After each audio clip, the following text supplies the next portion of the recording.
uncontrolled demographics. Recently, we've become used to news about demographic problems in many nations. European countries, Japan, Russia, China, and even the United States are below the replacement threshold, or the situation where the fertility rate is less than 2.1 children per woman. But the total number of people in the world is constantly increasing. Forecasts say that by 2050, there will be 2.2 billion more of us. Now, 2 continents are responsible for this number. Asia, where the population will increase by 700 million, and most of all, Africa, where the population is expected to grow by 1.3 billion. Thus, the population of the African continent will double. The largest share of this statistic is due to Nigeria, which is on the path to becoming the 3rd most populous country in the world. The population of this West African country is growing at a stratospheric pace. In 1911, Nigeria's population was a modest 16 million. At the time Nigeria gained its independence from Great Britain in 1960, its population was nearly 3 times bigger, standing at 45 million. By contrast, Great Britain at the time had 52 million. However, today there are 68 million British and an impressive 211 million Nigerians. In just 60 years, the population has grown by 116 million. And in only 1 century, it has grown by nearly 200 million. But this is not the end. Forecasts indicate that Nigeria will have well over 400 million people by 2050 unless steps are taken to curb the surge. Thus, it will overtake the United States and become the 3rd most populous country in the entire world. Moreover, with the current trend in 2100, there will be more Nigerians in the world than Chinese. History shows that 100-year forecasts for population are typically more science fiction than reality, but this statistic still sheds light on the scale of Nigeria's population problem. Now, population growth in and of itself is not a problem. After all, people are the greatest capital of any country. Population growth becomes an issue when the existing structures of the state are not able to provide adequate living conditions for an ever-growing population in a sustainable manner. The 18th century economist Thomas Malthus, who was afraid that too great a rise in the Earth's total population would only bring people more poverty and hunger, warned against this. Nevertheless, Malthus' prediction did not come true. Now, this is because global economic growth, especially since the Industrial Revolution, has skyrocketed and far outstripped population growth. And when any given country has reached a developed status, its society has organically aimed at having fewer children. The opposite is currently happening in Nigeria. The average GDP growth of Nigeria in recent years has been around 2% of GDP. While the increase in population has been over 3%. As a result, there are 500,000 new Nigerians per month, or more than the population of Oslo, Norway. Now, this also means that the population of Nigeria, with the current trend, doubles approximately every 25 years. Statistically, the average Nigerian woman gives birth to more than 5 children. But this indicator varies depending on local ethnic or religious background.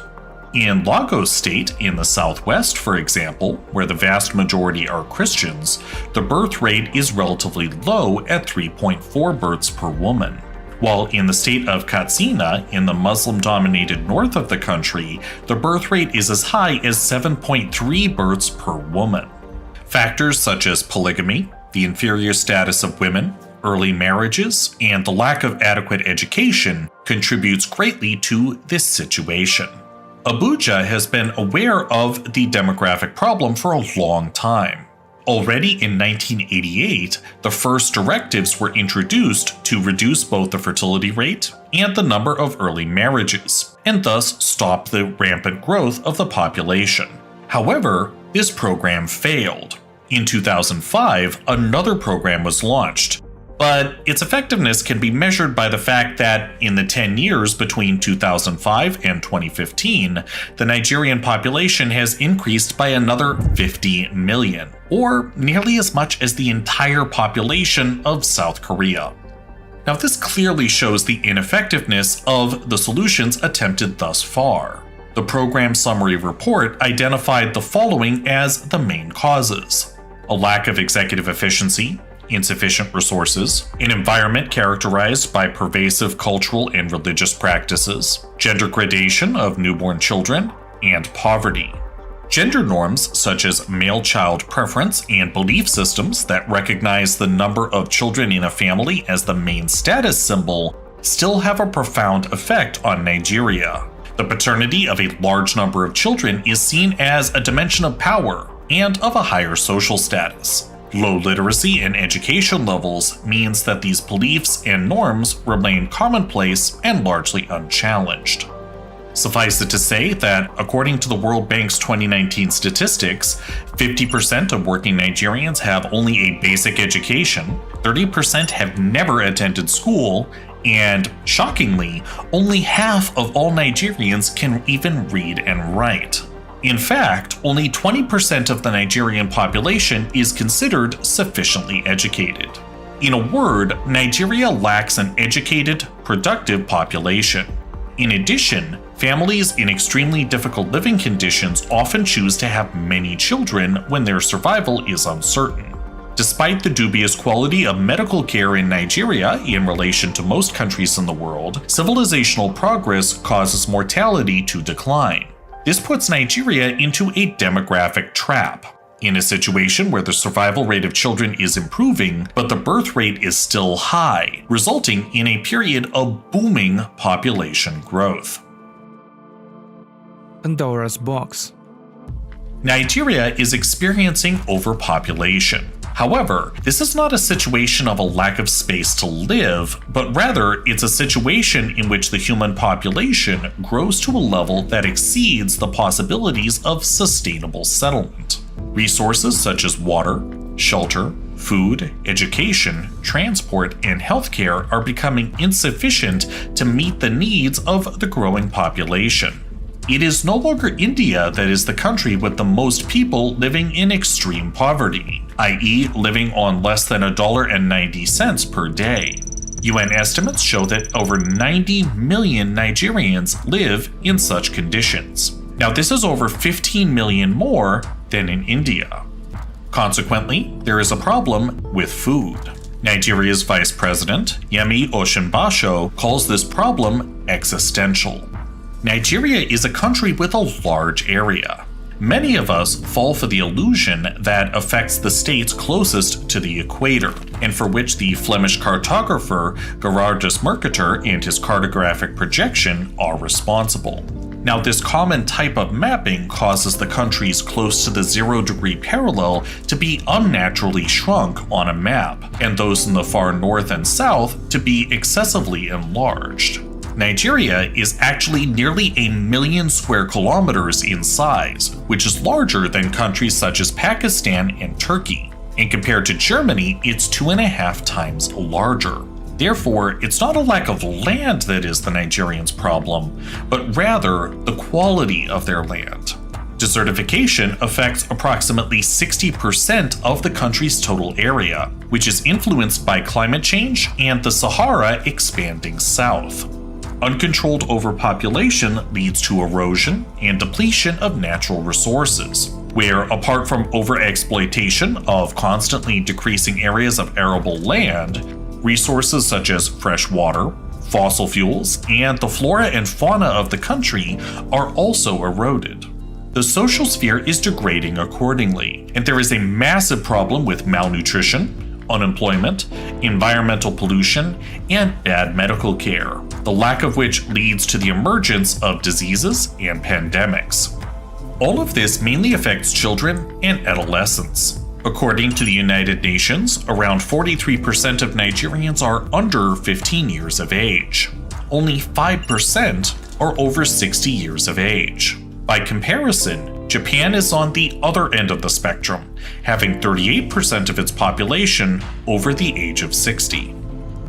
This difficult life situation and the lack of prospects for young people are in turn grist for the mill of terrorist organizations. Nigeria is rapidly urbanizing, and already at this point, more than half of the population lives in cities that do not have the infrastructure required to accommodate such a large number of people. And meanwhile, the Nigerian economy is unable to absorb all of those who want to work.